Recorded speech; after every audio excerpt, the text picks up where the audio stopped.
Bien, nos volvemos a encontrar una semana que nos tuvimos y Dios nos permite. Habíamos visto las clases anteriores, ¿verdad? El tema de la apologética, cómo nosotros defendemos nuestra fe a través de la palabra del Señor que nos manda, que debemos estar siempre preparados para dar respuesta de todo aquel que nos demande señal o nos demande razón de nuestra esperanza. Y debemos hacerlo con reverencia y con humildad. Pero hemos conocido, al menos hemos visto algunos de los pensamientos, ¿no es cierto? Primero vimos el pensamiento ateo, ¿ya? Que niega a Dios, se rebela contra Dios. Vimos también el evolucionismo que impactó fuertemente a través de los escritos de Darwin, ¿no es cierto?, en el 1800, al final del 1800, y que aún hoy en día eso se maneja en los colegios como un ramo y se enseña como una verdad, a pesar de que vimos que no es tan así. Hoy día vamos a pasar a ver el tema o la definición de la filosofía del humanismo, ¿ya? Así que vamos a estar hoy día, también esta clase es grabada, los hermanos Antofagasta reciben los videos y ellos también después los comparten en su grupo de WhatsApp, ¿ya? Así que por eso es también la introducción, para que ellos también puedan estar en el contexto de lo que estamos estudiando, ¿ya? Hay un versículo al inicio, ¿ya? Que es el versículo base de la hojita que les entregó nuestra hermana Nancy, y si alguien lo puede leer, por favor, y que es Génesis 3, los versículos 4 y 5. Entonces la serpiente dijo a la mujer: no moriréis, sino que sabe Dios que el día que coman de él serán abiertos vuestros ojos y seréis como Dios, sabiendo el bien y el mal. Amén. Hermana Yolanda, ¿nos puede dirigir una oración para comenzar la clase?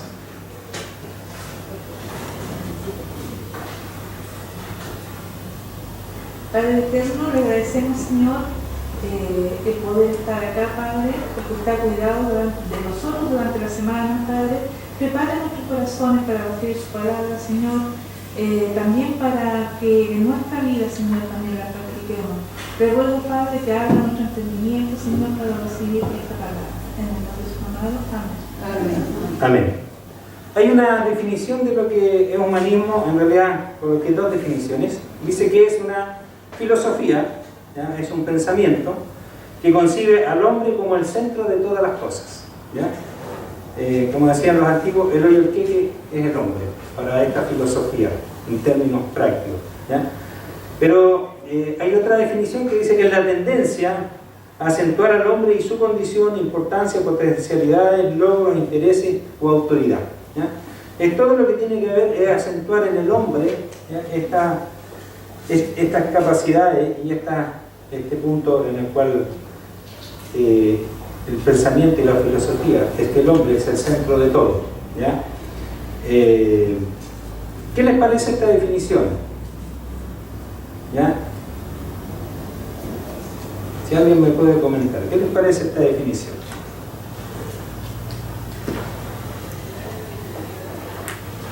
Que el hombre sea el centro de todo.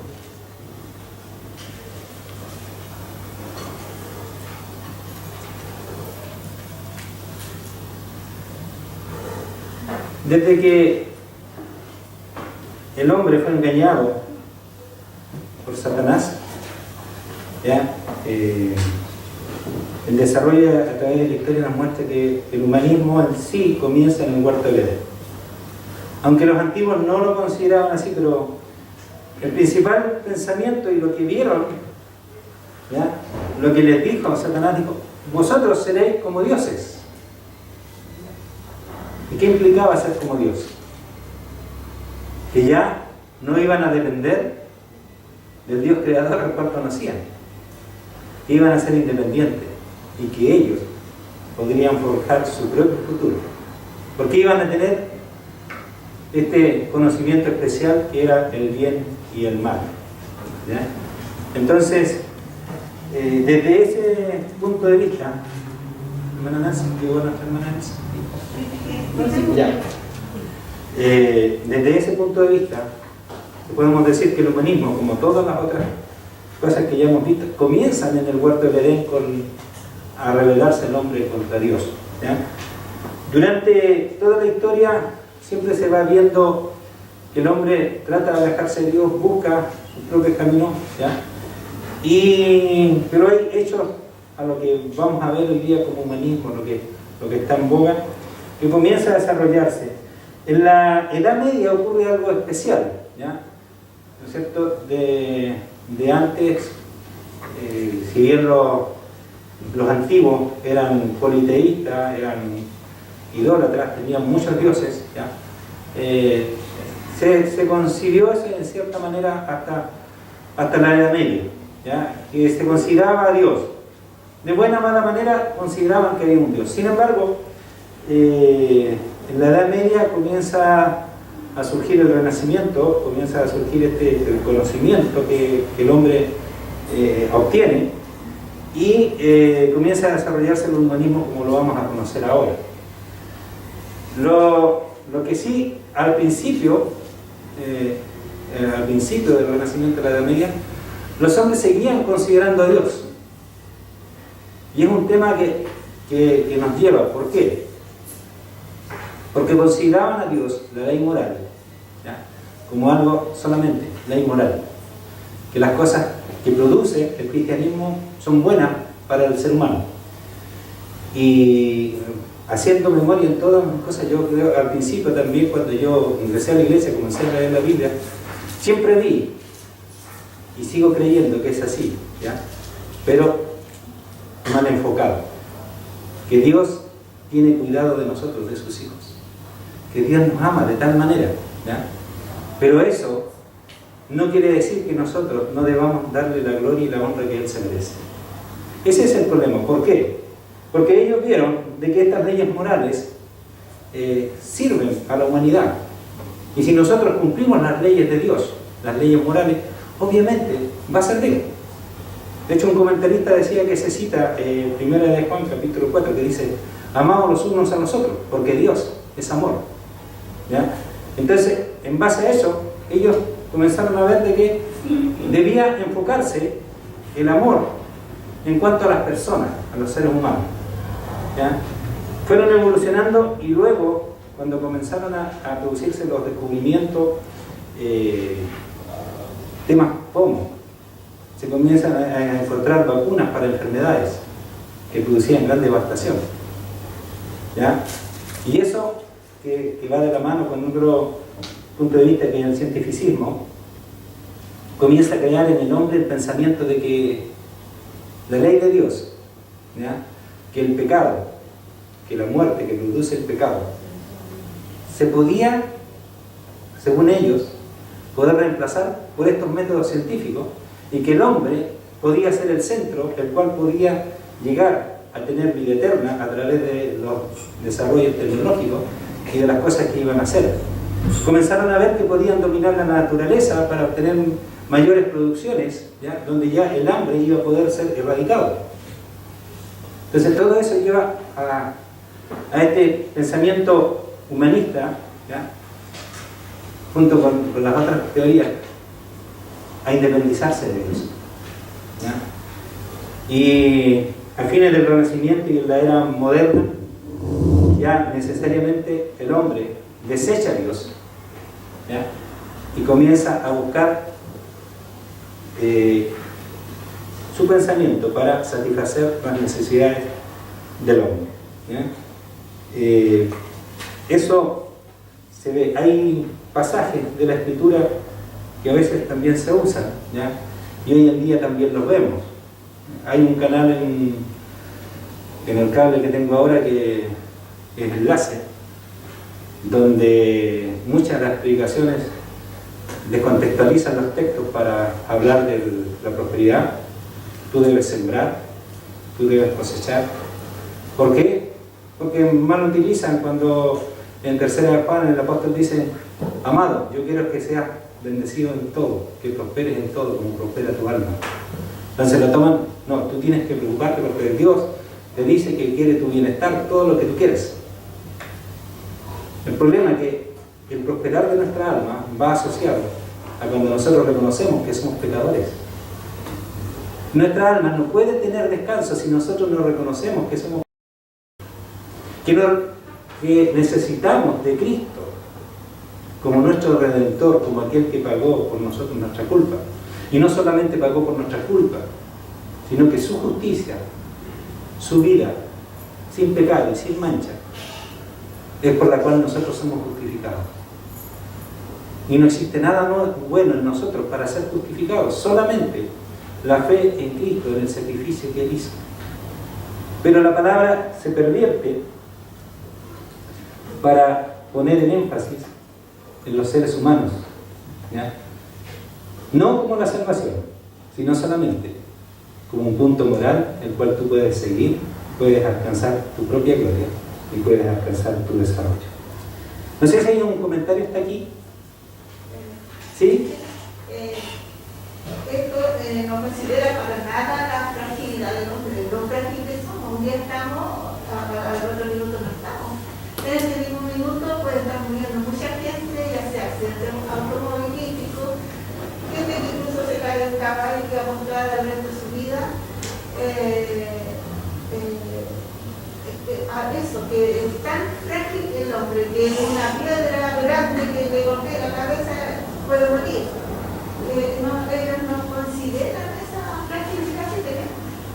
Sí, a pesar de que ha influido en cierta manera las cosas, y vamos a ver algunas cosas que han influido en cuanto a desconfiar del hombre, pero aún así sigue siendo en el interior el hombre que se rebela contra Dios, ¿ya? Es como a veces hay declaraciones que nosotros hacemos, pero nuestros actos y nuestros hechos demuestran que no, ¿ya?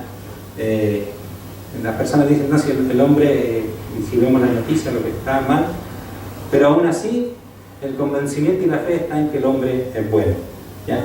Las primeras doctrinas, o las doctrinas que aparecen acá, que plantea el humanismo, bueno, dijimos el antropocentrismo, o que es la consideración de que todo gira en torno al hombre frente al teocentrismo, que era que Dios es el centro de todas las cosas, ¿ya?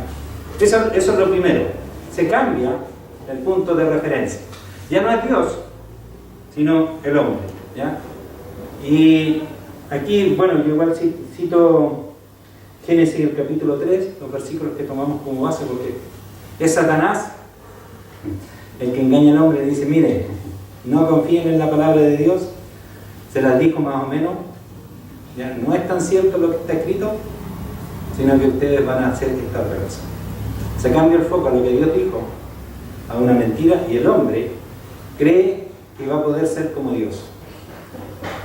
Y si nosotros analizamos todas las cosas que el hombre hace, ¿ya? Y muchas de las personas que lo hacen están enfocados en este sentido humanista. Muchos de los científicos, de los médicos, trabajan para que el hombre pueda tener vida eterna, para que las enfermedades no existan. Sin embargo, nos olvidamos que el que dijo, yo soy la resurrección y la vida, fue el Señor Jesucristo. El que cree en mí, aunque esté muerto, vivirá. Así le dijo el Señor a Marta, dijo, ¿crees esto? Nosotros creemos que si creemos en el Señor Jesucristo tenemos vida eterna, que todo lo que como ser humano nosotros podemos lograr va a ser alargar tal vez la vida, pero la realidad no podemos escapar a las consecuencias del pecado, que es la muerte, a menos que el Señor venga antes y nos transforme antes, que es la esperanza que Pablo habla a los tesalonicenses. Nosotros los que habremos quedado, de verdad, seremos arrebatados juntamente con ellos. Pero la única esperanza, ¿ya?, que nosotros como cristianos tenemos es Dios. No hay otra esperanza. Pero sin embargo, el hombre hoy en día, y lo vemos a todo nivel, está enfocado en que el centro sigue siendo el hombre. Por esa misma razón, lo segundo que se revela es que el hombre, aquí viene se considera innatamente bueno. ¿Ya? Pues es un ser especial. Perdón. El hombre se considera bueno, cree en el optimismo, por lo tanto, la sociedad lo corrompe, no el pecado. La segunda doctrina que yo manejo. Conversaba con el profesor cuando tuvimos esta clase que los alcaldes de Pudahuel y las comunas del sector poniente de Santiago, donde se han producido estas balaceras, esta violencia entre los colegios, que Calera no salió en las noticias, pero también está. Entonces trataban de buscar una explicación por qué tanta violencia en los niños. ¿Cómo fueron influidos por la pandemia? ¿Cómo fueron influidos por la sociedad? ¿Cómo? Porque la mirada está en que el ser humano es bueno en sí. Pero desconocen de que nosotros nacimos pecadores. Y en el momento que menos lo esperamos, se descubre el mal en nosotros. Nos recordábamos cuando pequeños, con uno de nuestros hijos, chiquitos, incluso se lo celebrábamos, porque tenía la astucia para tratar de engañarnos. Nancy le dijo, no vayas a golpear allá porque vas a molestar. Y él dice, entra mami. Nancy entra, él hace como que da la vuelta y se vuelve y comienza a golpear. Ya, esa forma, ese engaño, esa mentira, aunque se ve tan simple, está en los niños desde pequeños. El pecado nos ha corrompido a tal nivel. Pero la sociedad humanista hoy en día piensa que no. Piensa que somos buenos por naturaleza. Y nosotros conocemos a través de la Biblia que no es así. Luego vamos a verlo. Vamos a ir compartiendo igual los versículos, por ser Romanos 3:10. ¿Qué nos dice? Como respuesta.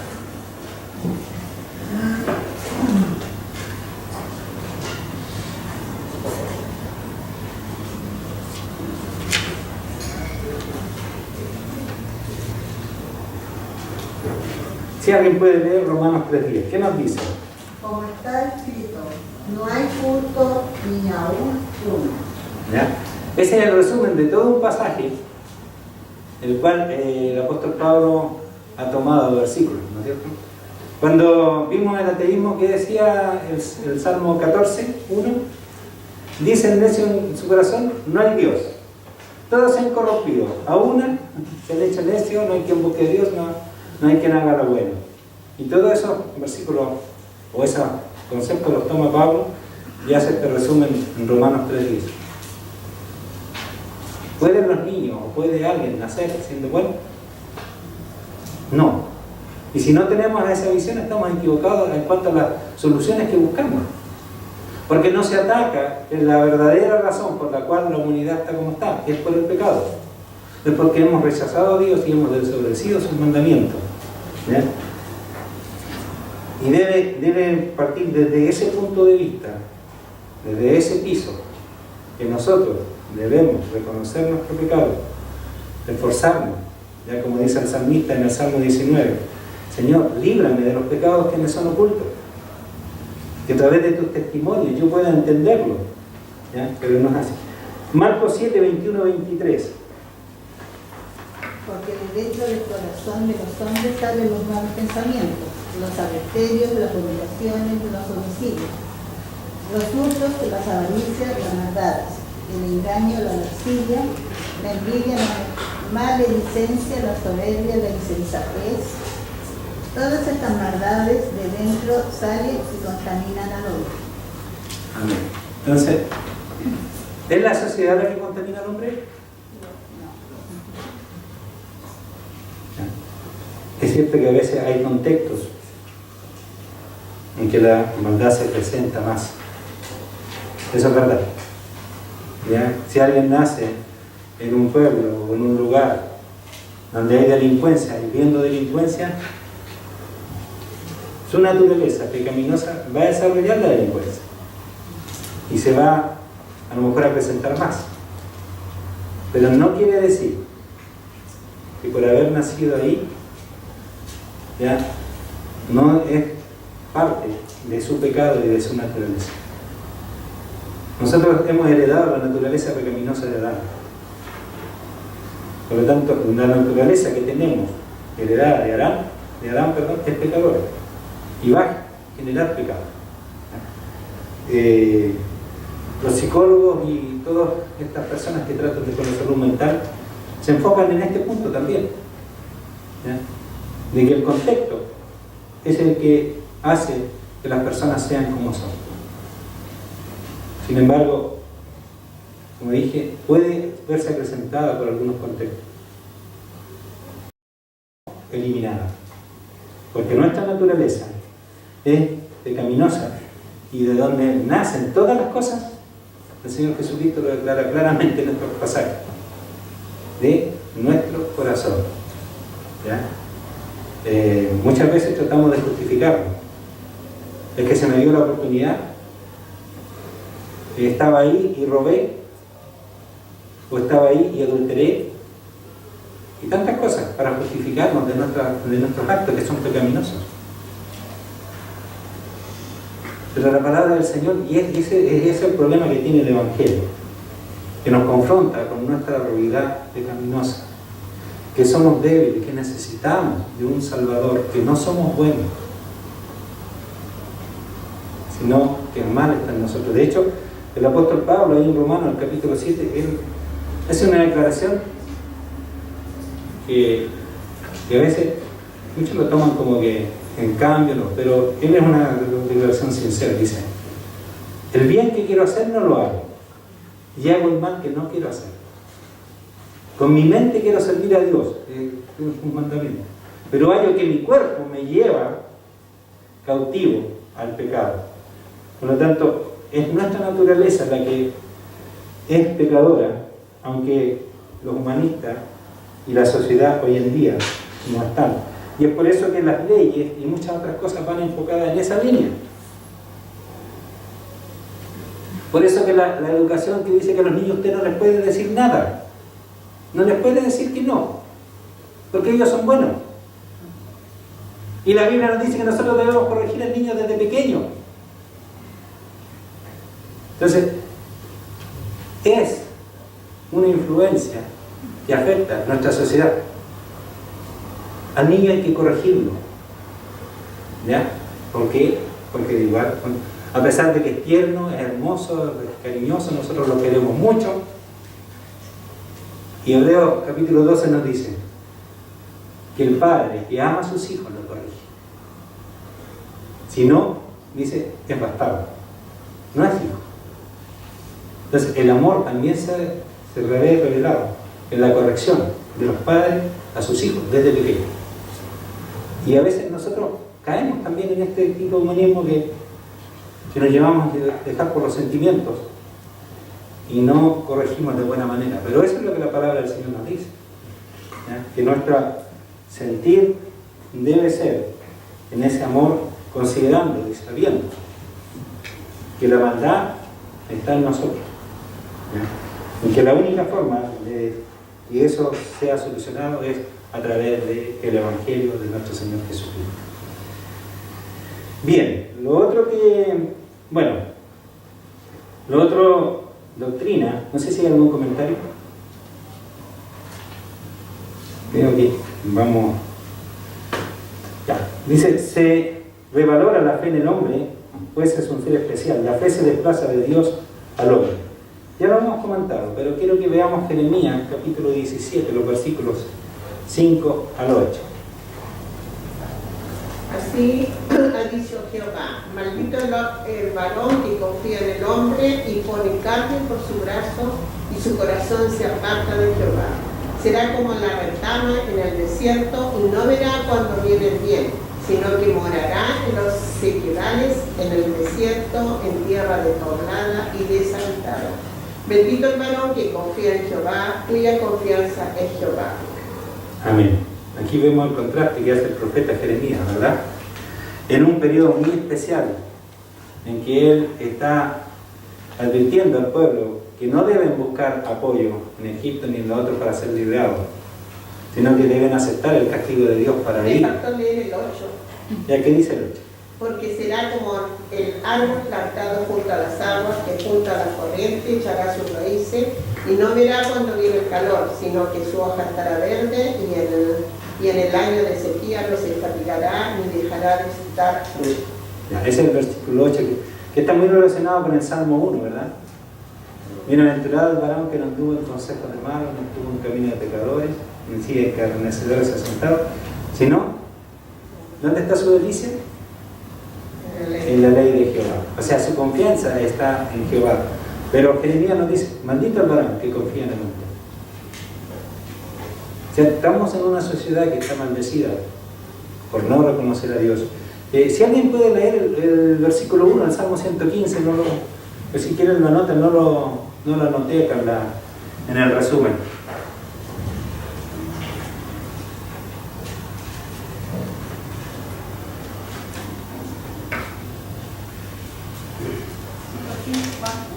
¿115.1?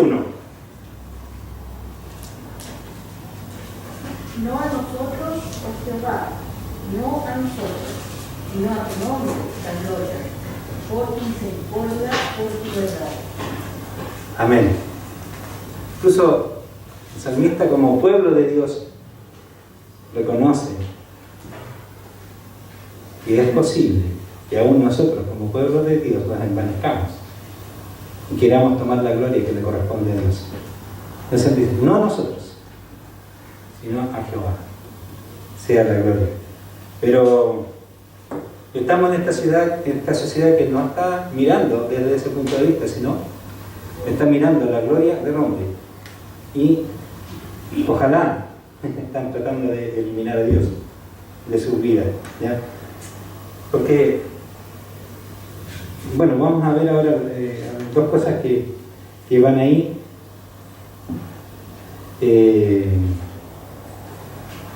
Aquí hay una declaración que está y dicen, no se desprecien las cosas que se pueden percibir por medio de los sentidos.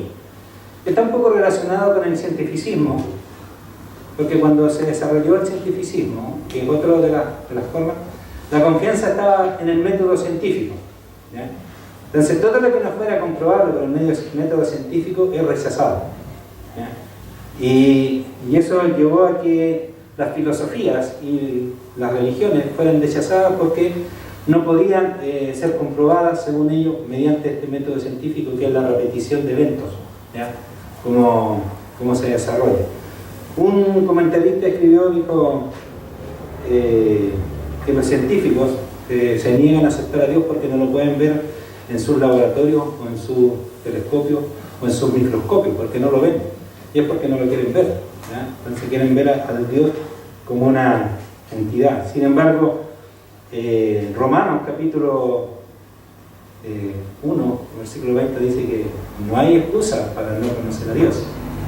Si bien la grandeza, la creación de los cielos, comprendemos que está refiriéndose a esa grandeza, es para que nosotros reconozcamos la gloria de Dios, también en la grandeza de lo más mínimo, en las cosas pequeñas, también se ve a Dios, en su grandeza, cómo hizo todas las cosas, ¿ya?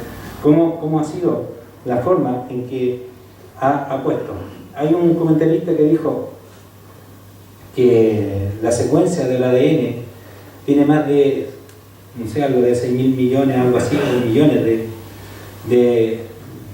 de datos que no son comprobables para aceptarlo. Entonces, eso no puede ser algo al azar, ¿ya? Sino es algo que se fue creado por una inteligencia, que es nuestro Dios, que nos supera a nosotros.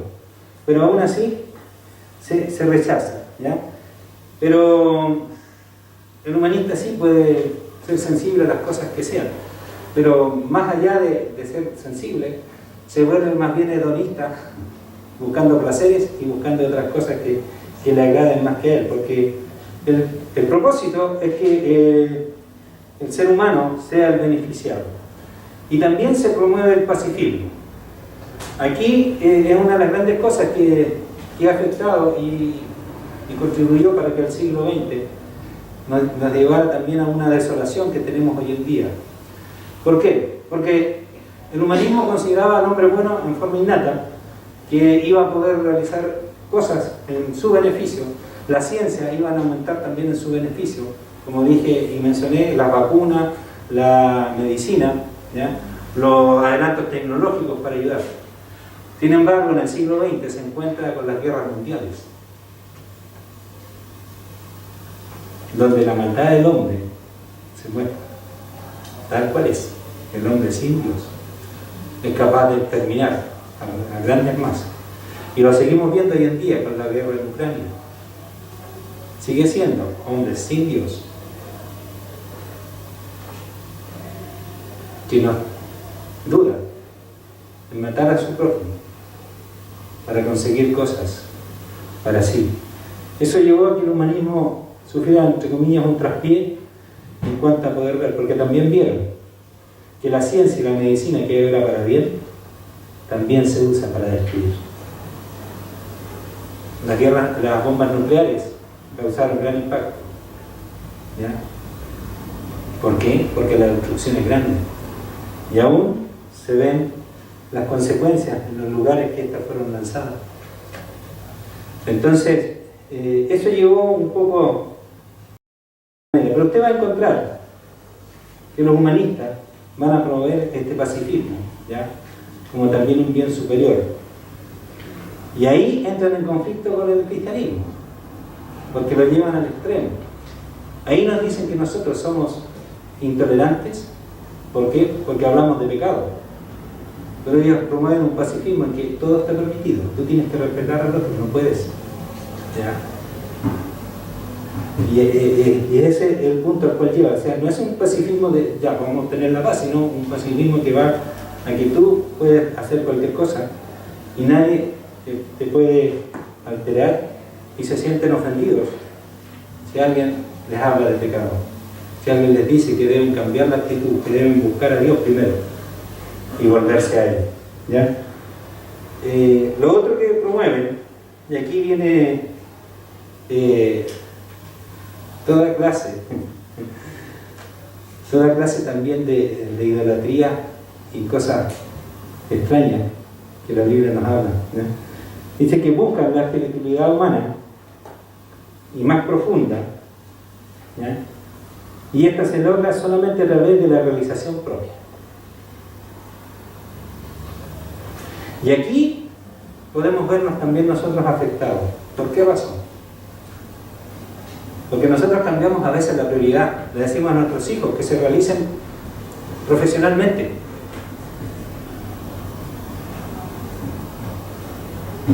Que si tienen una buena carrera, van a ser exitosos.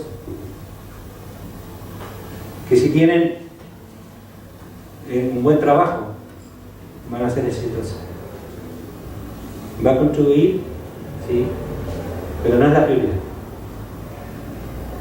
No es esa la prioridad a la cual debe apuntar la espiritualidad. Principalmente nuestra espiritualidad debe estar basada en la paz del alma. Y esa es la única manera que se consigue a través del Señor Jesucristo.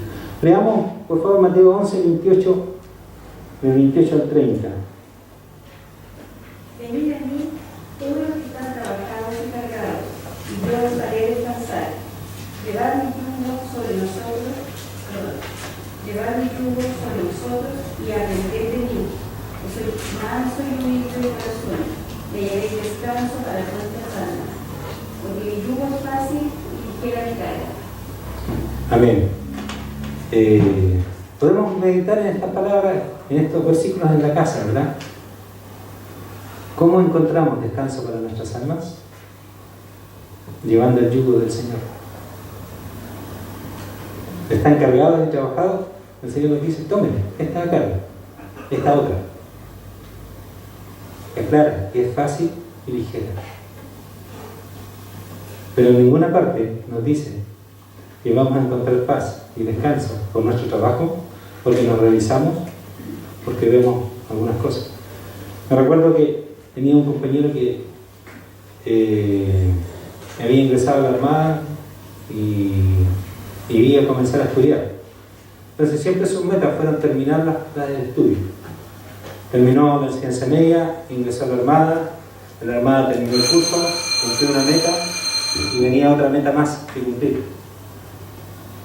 Pero cada vez que se iban cumpliendo esas metas, quedaba el vacío porque había que cumplir otra más.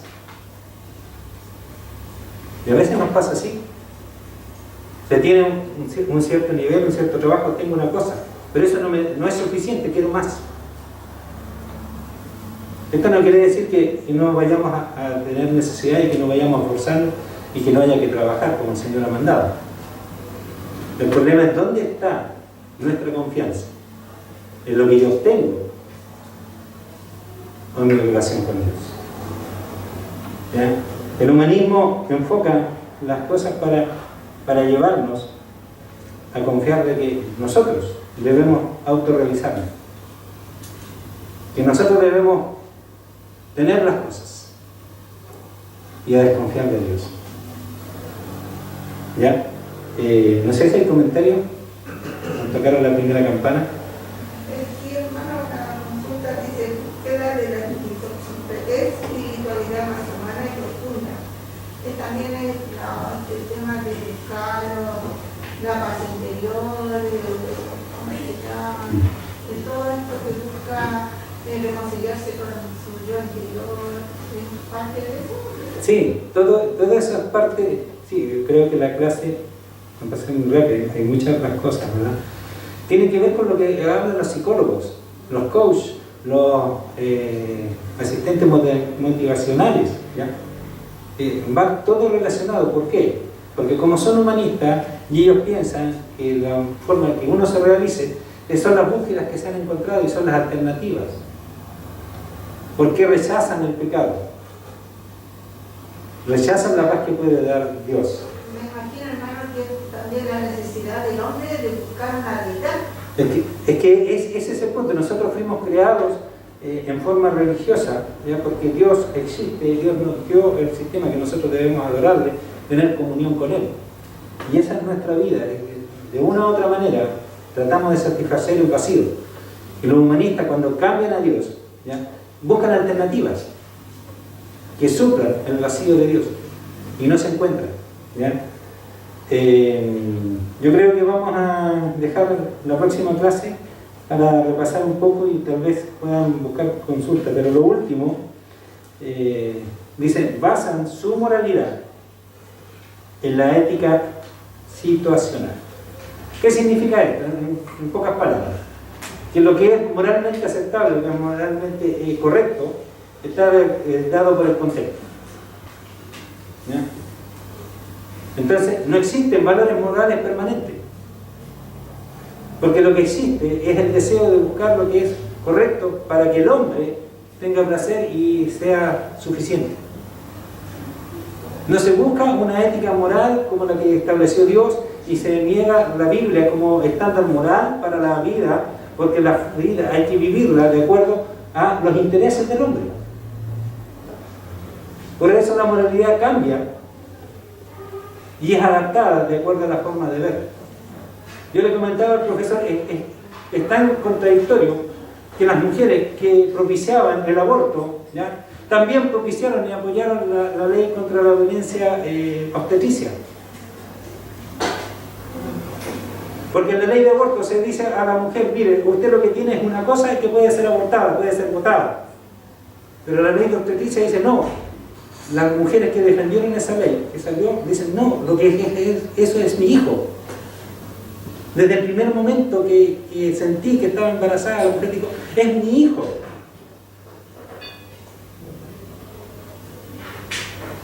Y esta ética nos lleva a esta contradicción tremenda.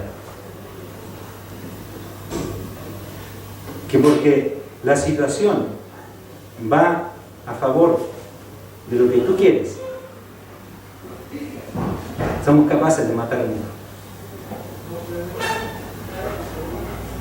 La Constitución ha establecido ya no solamente matar al hijo en las primeras semanas, por el borrador de la Constitución que se quiere aprobar. ¿Y por qué? Porque las personas son humanistas, alejadas de Dios. Lo vamos a dejar si lo conversamos en la próxima clase. ¿Ya? Creo que vamos a quedar con Miqueas 8:6, ¿no? El último, y ese va a ser nuestro versículo de repaso. Miqueas 8:6.